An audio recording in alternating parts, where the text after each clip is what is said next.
But anyway, did you ever sort out what Tracer should do at the start of a game?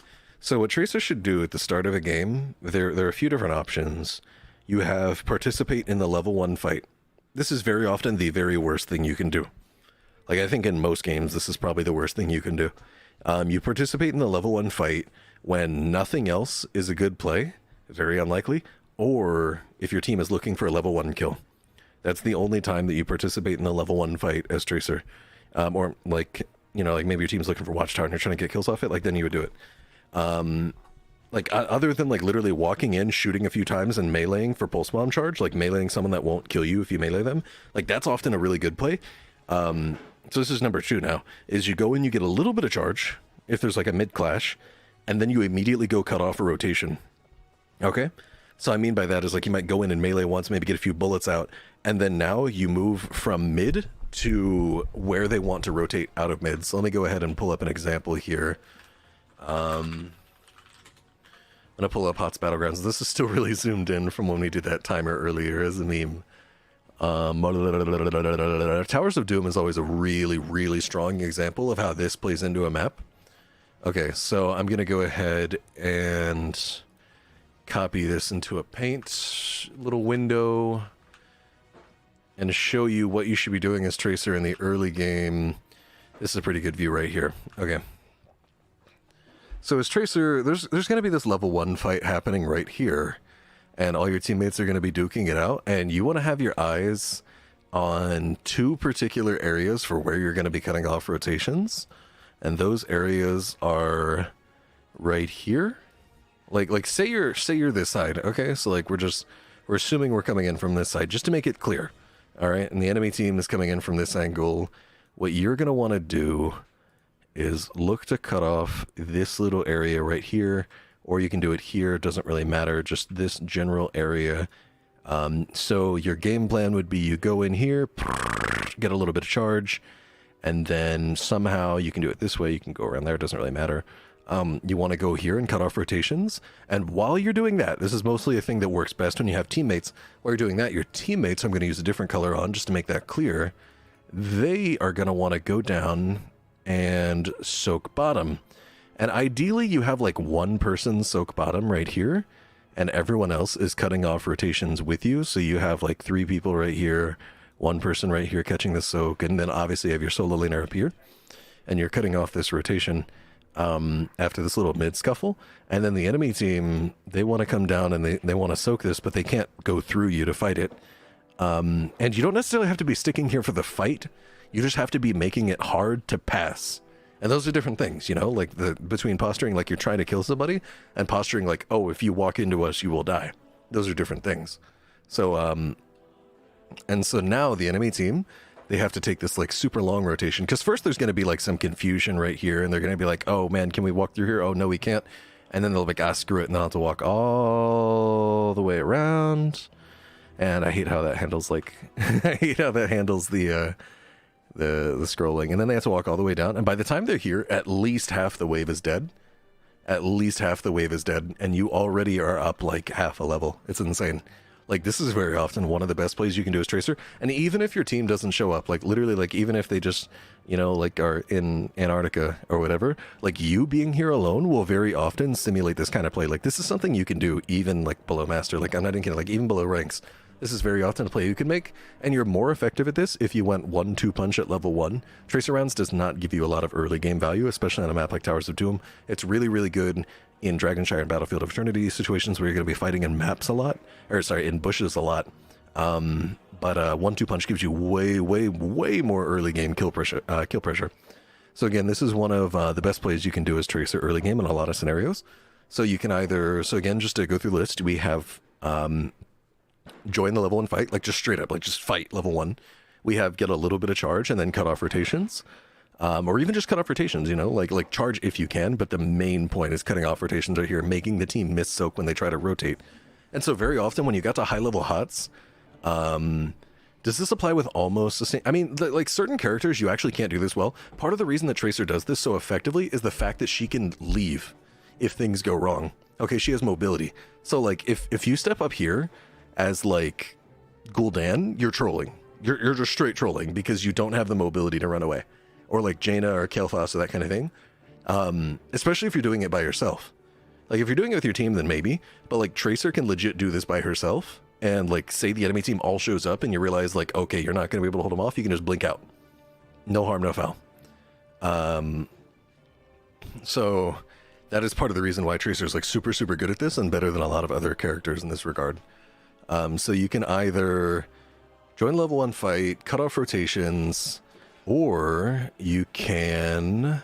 This is actually a bad map for it. Also, by the way, another modification for this play, right here, you can actually, there's a little decision being made here. I'll kind of illustrate that with a question mark. After you get this charge in the mid lane, you know, you get a little circle to signify that charge. After you get that, you can actually go cut off the rotation to the solo lane.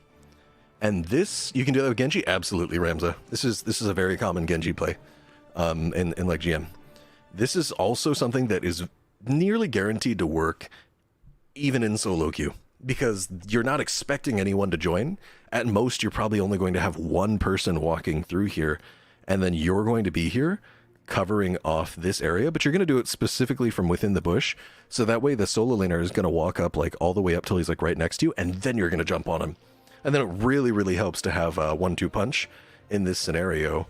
And when you do that, like, you're just going to, like, shred him. He's maybe going to lose half health. A lot of solo laners, if you do this right, will not be able to go soak top lane. They literally will have to go back and tap, or they'll have to run through here and miss half the wave, or they'll just have to go back. Like, I'm not even kidding. Like, this is like a very, very effective play into certain offlaners that are really, really bad at dealing with it. Like, if I had to pick a few examples off the top of my head, like Yrel, this probably would not do a lot to a Yrel, for example.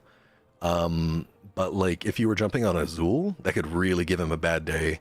Thrall could have a really bad day. Stuff that like loses 1v1s that have a bad day. Like there's a lot of scenarios where it's like Yrel is very tanky. She has a lot of self-heal. She would literally just walk past you. Like, I'm not even kidding. Yrel would walk past you, maybe jump past you and not even care. But some solo laners would really, really feel the pain. Rag, I would do this to a Rag like every time. He's just so squishy and so easy to abuse there. So let's see. So you have join level and fight, get a little bit of charge. This is number 2, get a little bit of charge, and then cover off rotation for the 4-man.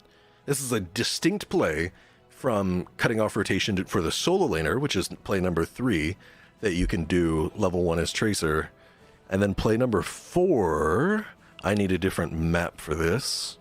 I'll do Dragonshire. Dragonshire is one of the easiest ones to do it. I also did it on Infernal Shrines in the CCL when we won it in week 5. I want to say week 5, game 2. Dragonshire, here we go. Dragonshire, Then the 4th level 1 play that you can make as Tracer, and again, we're going to assume that you're starting on the right side just for consistency. You're over here. You're going to go over, not even join this level 1 fight at all, and just... And this is like, by a lot of people, seen as a cheese play that doesn't work in GM. I promise you it does. I promise you it does. This is something that was legit being done in HGC scrims. Like, I promise you, you can do this. This, you really have to be a high mobility hero to pull off, because if teams gank you, you need to be able to just yeet right on out of there. Which means you basically need to be like Genji or Tracer a lot of times to do this versus teams that aren't bad. But I promise you this is a good play. Like, this isn't even like cheese, this is just part of playing the character. Okay? So you go here, and you just snipe their healing fountain right at the start as Tracer. And you don't necessarily have to finish it. You do not necessarily have to finish it. If you even throw them off their groove, get them out of their rotation, whatever you want to do, like, you have probably contributed more than if you were just fighting in the level 1 fight. You could maybe pull it off as Hanzo if you're not in the high ranks. I mean, I could see it if you're Hanzo, right? It's like you're shoot, shoot, shoot, and then you jump. If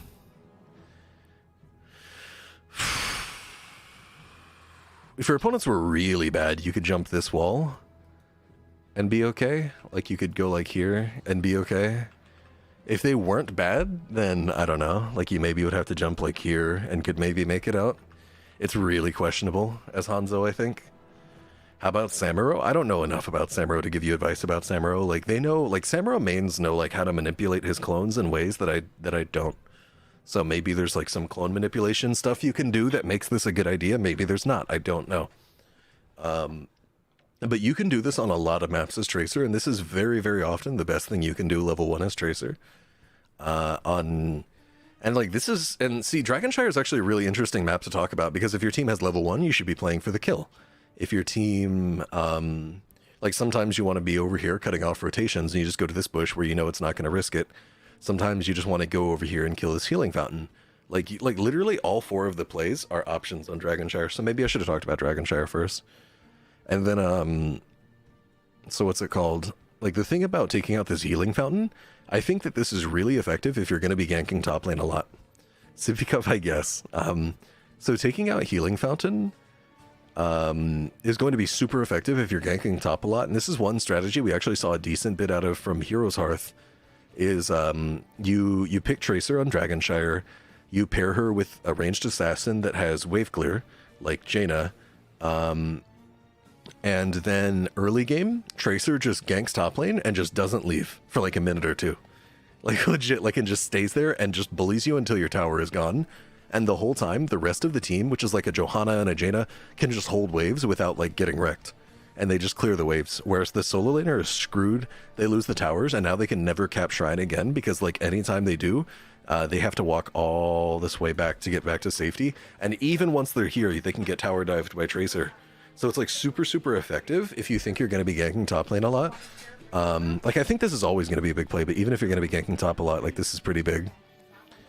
Go over how stupid keeps are on this map. That's a good topic. Seems good. They need to make all fountains unable to be attacked while front towers and gate is up. I think that would be a nice change. But while that is not the case, this is absolutely something that you should be abusing in your games. Just off the top of my head, Infernal Shrines, like I said, I did this in CCL. I went to this one in the bottom, and I killed this at the start of the game, level 1. It worked like a charm. They didn't have it for the rest of the game. Battlefield, Genji can do it, Tracer can't, because Genji has projectiles, so he can hit it from over the wall. There's another one, Alterac Pass. Like, there are a few maps that you can do this on. You can't do this on every map. Alterac Pass, top right and bottom left, I think. No, I think it's actually just all of the side ones can be cheesed. And this isn't just something to do at level 1, but it's one of your options for what you should be doing at level 1.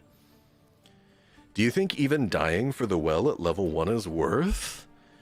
Like, you don't get much XP for kills level 1?